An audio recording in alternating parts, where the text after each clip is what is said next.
Premier sujet. Suis-je condamné à discriminer?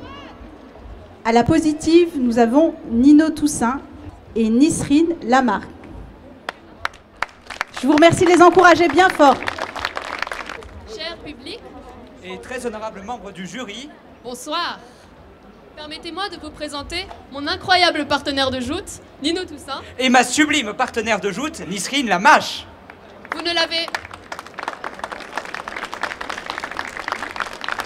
Vous ne l'avez peut-être pas remarqué, mais nous venons déjà de mettre en œuvre une discrimination très courante. En effet, c'est souvent que les femmes sont présentées par des caractères qui font référence à leur physique. La magnifique, la gracieuse, la sublime, la splendide, la somptueuse, ou la sublime, effectivement, comme nous l'avons fait. À l'inverse, les hommes sont très peu représentés par des critères qui font référence à leur physique. Et donc, on peut déjà le voir, la discrimination est partout.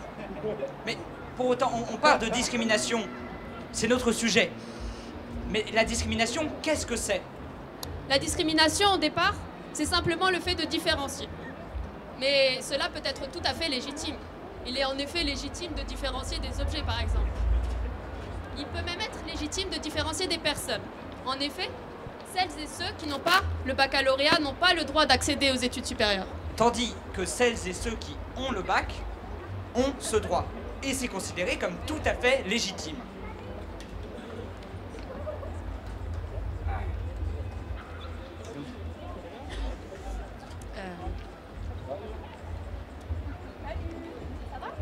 Et c'est donc une discrimination qui est fondée sur les diplômes des personnes. C'est pour cela qu'elle est considérée comme légitime. Et aujourd'hui, nous allons parler des discriminations qui sont considérées comme non légitimes. Celles que l'on peut considérer comme injustes. Et la liste est longue, beaucoup trop longue pour être citée. Nous allons donc nous concentrer sur un seul type de discrimination. Nous allons parler des discriminations genrées. Pour cela, nous allons vous présenter deux personnages, deux enfants. Il y a Max, un petit garçon, et une petite fille, Lily.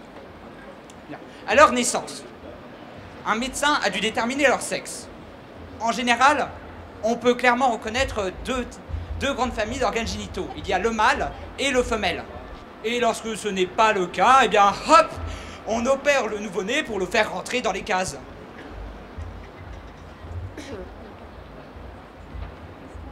Et c'est ainsi que Max a été observé comme étant un mâle. Donc Max a été désigné comme étant un garçon.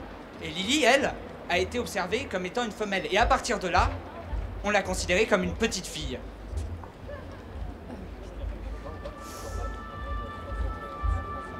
Le fait que Max et Lily soient considérés comme hommes ou femmes allait considérablement changer la route que leur vie allait prendre. En effet, Max n'est pas considéré que comme Max, la personne, mais comme Max, le garçon. Et Lily n'est pas considérée que comme Lily, la personne. Et elle n'est pas que socialisée ainsi. Elle est socialisée comme Lily, la fille. Ok. Donc Max a été considéré comme futur homme et Lily comme future femme. Mais en quoi cela constitue une discrimination concrètement? Mais comme tu l'as déjà dit, le fait, comme tu le disais, justement,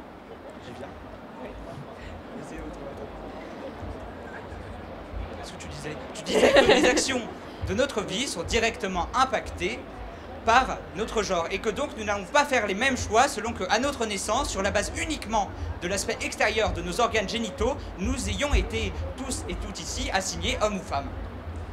En effet, maintenant que tu y viens, c'est vrai qu'il y a de nombreuses études qui portent sur le fait que les femmes ne se sentent pas en sécurité et surtout ne sont pas en sécurité dans l'espace public et surtout la nuit. Et c'est ainsi qu'on a posé la question à des milliers de femmes à travers le monde. Que feriez-vous si les hommes avaient un couvre-feu à 21 h? Et elles ont été des milliers à répondre qu'elles sortiraient plus le soir. Ou qu'elles iraient faire un jogging. En tout cas, qu'elles sortiraient sans avoir la peur au ventre et, par exemple, sans avoir à faire semblant d'être au téléphone pour ne pas être importunée. Lily, jeune fille qu'elle est, connaîtra sûrement ce sentiment, tandis que Max ne le connaîtra sûrement jamais.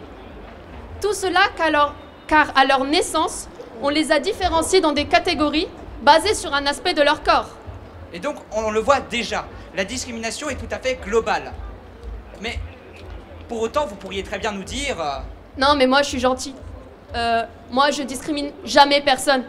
Je veux dire, je ne suis pas condamnée à discriminer. Mais, enfin, vous avez beau être tous et toutes très gentils, j'en suis sûr. Vous êtes pourtant condamnés à discriminer. Et nous aussi, on est condamnés à discriminer. Je veux dire, la discrimination, c'est quelque chose qui est inconscient. C'est intériorisé. Et pour vous le prouver, nous allons vous parler d'une étude menée par 2 docteurs en psychologie, Pascal Huguet et Isabelle Régnier. Aujourd'hui, on va considérer que Max et Lily sont au collège. Alors, Max et Lily sont en classe et on a donné à des collégiens entre 11 et 13 ans une épreuve de géométrie à faire, d'une figure à reproduire de tête. Donc, à la moitié des classes, on a annoncé que ce serait une figure de géométrie. À l'autre moitié, on a annoncé que ce serait une figure de dessin. Ce serait une épreuve de dessin, effectivement. Et la différence fondamentale entre les deux, c'est que lorsqu'on a annoncé que reproduire la figure était une épreuve de géométrie, les garçons avaient en moyenne 2 points de plus que les filles. Tandis que lorsque les enfants étaient persuadés qu'il s'agissait d'une épreuve de dessin, c'était les filles qui avaient en moyenne 2 points de plus que les garçons, avec la même épreuve. Donc malgré eux, la discrimination s'est donc ancrée au plus profond de Max et de Lily. C'est une forme de prophétie autoréalisatrice. En effet, en étant sûrs d'être moins capables que les autres, Max et Lily le sont effectivement. Mais rien d'étonnant en cela. En effet, dès leur plus petite enfance, Max et Lily se sont construits sur une série de discriminations. La discrimination est au cœur de leur identité. Et vu qu'elle est au cœur de leur identité, elle est au cœur de leur rapport à la société. Et donc, nous sommes donc condamnés, tout comme Lily et Max, à discriminer. Ces 2 enfants sont condamnés à discriminer.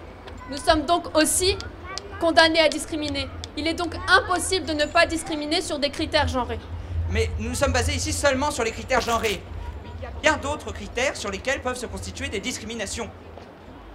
Alors Max, par exemple, aurait pu naître avec la peau blanche et Lily avec la peau noire. Ou Lily aurait pu découvrir qu'elle aimait les filles, que Max aime aussi. Max aurait pu naître avec une maladie qui le place durablement en situation de handicap. Et cela rend tout encore plus compliqué.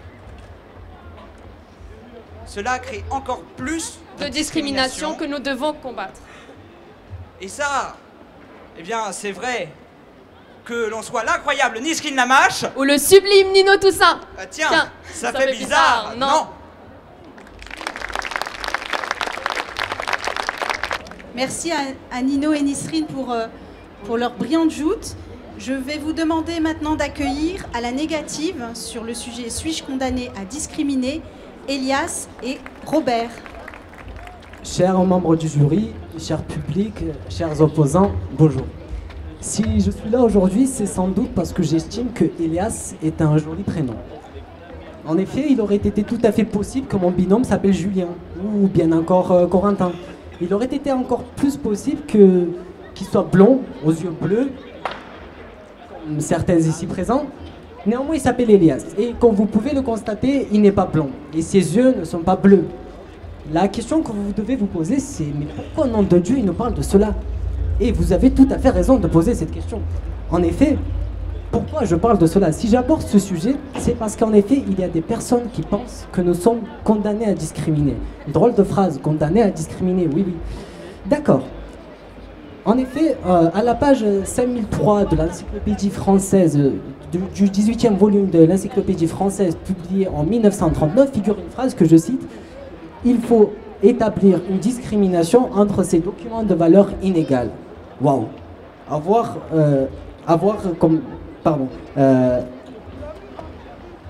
Avant que certains crient à l'injustice parce qu'ils ont entendu le mot injustice et discrimination, j'aimerais vous faire une déclaration. Oui, nous sommes condamnés à discriminer. Oui, condamnés à discriminer, mais seulement lorsque cette discrimination s'applique sur les pages de l'encyclopédie française. Autrement dit, nous discriminons lorsqu'il est nécessaire d'établir des distinctions sociales. Mais heureusement pour nous, et malheureusement pour certains, cette discrimination ne s'applique pas lorsqu'elle vise des individus. En effet, c'est là une vision fausse, erronée et complètement dégradante du monde entier.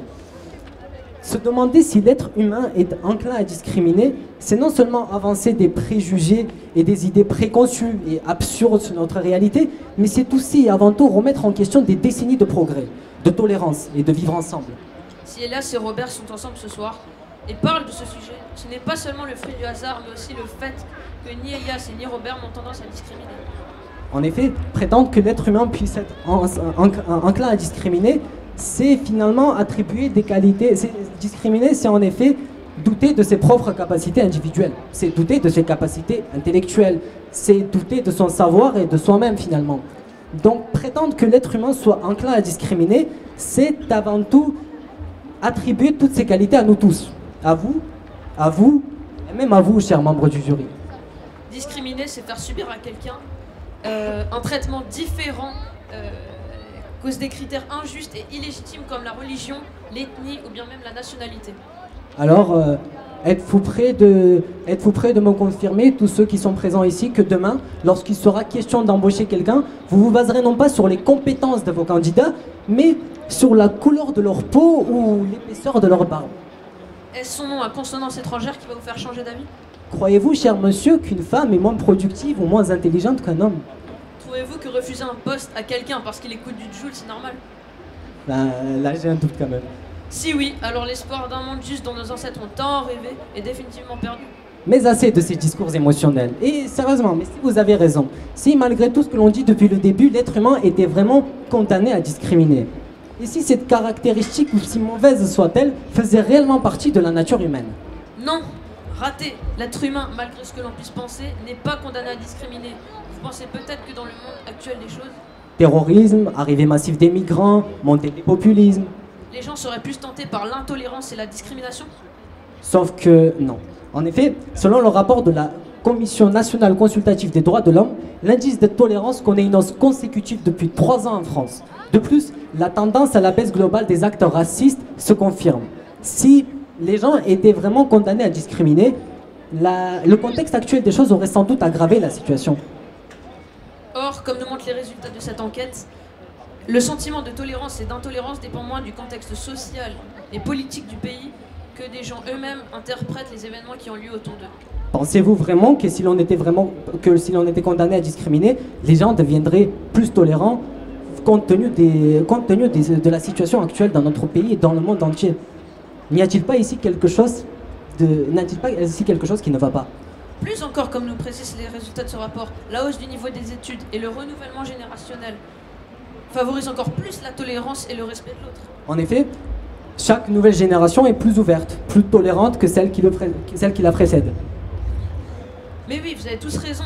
On est tous condamnés à discriminer. Et Hitler n'était que le représentant fidèle de la nature humaine. En effet, et si je vous parlais du paradoxe de Tocqueville? Et si je vous disais que notre impression d'assister à un déferlement de haine constant dans notre société n'était pas liée à la discrimination, mais à l'amélioration croissante de la situation générale dans notre pays? Ah, vous n'allez pas venir celle-là. Hein. Bon, arrête d'agresser les gens, et c'est pas encore fini. Mais il y a un argument qui devrait être avancé en effet. Certains pourraient nous dire que nous catégorisons les gens tous les jours, tous les matins, tous les soirs, et que ceci est un processus tout à fait normal. Eh bien, vous avez tout à fait raison. Sauf que catégoriser n'est pas égal à discriminer. Avoir des affinités avec ceux qui nous ressemblent, c'est tout à fait normal. Mais rejeter l'autre car il est différent ne l'est absolument pas. Et puis qui parmi vous a déjà vu un raciste sortir du ventre de sa mère? Pensez-vous que si l'on était vraiment condamné à discriminer, alors pourquoi, la question qui se pose, alors pourquoi nous ne naissons pas avec cette caractéristique nauséabonde du rejet de l'autre? Après tout, ce qui constitue l'objet de notre prise de position, et ce qu'on essaye de vous faire comprendre, c'est que la nature humaine n'a pas cette caractéristique innée. Si l'on était condamné à discriminer, comment expliquer alors le succès des sports collectifs? Des sports collectifs qui mélangent des couleurs de peau, qui mélangent des religions, des ethnies et des nationalités différentes. Si on était enclin à discriminer, il serait compliqué d'imaginer Didier Deschamps sélectionner des footballeurs qui ne sont même pas nés en France. Notre expérience professionnelle non plus ne nous guide pas dans cette direction-là. Une infime partie d'entre nous commence à discriminer à cause de cette attention généralisée. En effet, les actions discriminatoires auxquelles nous assistons tous les jours nous paraissent plus importantes, non pas parce que c'est vraiment le cas, mais parce que nous-mêmes nous y attribuons beaucoup plus d'attention. Parce que les médias, y attribuent plus d'attention. Et ceci est tout à fait normal. Nous sommes convaincus que la plupart des gens par ici présents ne sont pas choqués par le fait que deux individus qui n'ont pas le même physique, pas les mêmes opinions et pas les mêmes convictions politiques puissent ensemble vous parler de discrimination, et vous dire qu'au final, personne d'entre nous n'est condamné à discriminer. Merci. Merci. Je vais appeler les jouteurs de cette première joute à se rapprocher du jury pour les questions du jury. Je suis un grand bavard, alors j'ai bien commencé à poser une question. J'ai une fille qui a 19 ans et il y a quelques jours, râlant sur le comportement d'un de ses copains, elle me dit, je le dis dans ces termes, elle me dit, ça serait quand même bien que les mecs un jour soient des filles pendant 2-3 heures et qu'ils voient ce que c'est et comment c'est. Je suis sûr qu'ils changeraient leur comportement, me disait-elle. Qu'est-ce que vous en pensez ?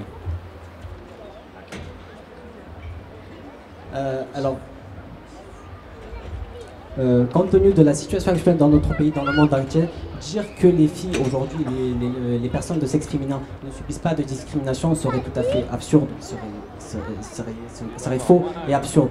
Néanmoins, ce qu'on a essayé de vous dire aujourd'hui, c'est que la nature humaine en elle-même n'est pas condamnée à discriminer. Il ne faut pas prendre des actions, il ne faut pas considérer que les actions personnelles et individuelles de certaines personnes, des gens qui n'ont pas reçu d'éducation, des gens qui n'ont pas les bases de l'éducation, peuvent véhiculer une image généralisante et générale de la nature humaine. Je comprends bien votre propos. Seulement, je pense que d'un côté, elle a raison. D'un côté, elle a raison, effectivement. Quand on vit la discrimination, on la comprend beaucoup mieux que si on ne la vit pas et qu'on a un regard extérieur. Mais de l'autre côté, il faut comprendre qu'il y a beaucoup de discriminations qui sont intériorisées parce qu'elles émanent de l'éducation.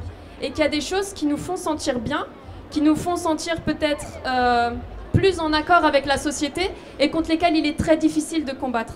Alors, oui, on peut être là à dire on est contre les discriminations, mais c'est toujours un combat qui est difficile et qu'il faut mener contre soi-même et que finalement, on sera toujours condamné à discriminer parce que c'est plus facile en fait et que ça nous met dans une position qui est meilleure pour nous.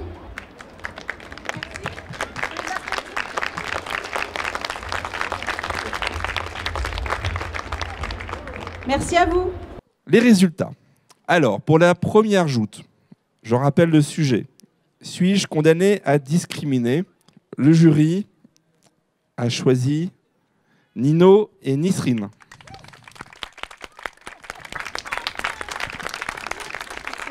Bravo. Merci à vous.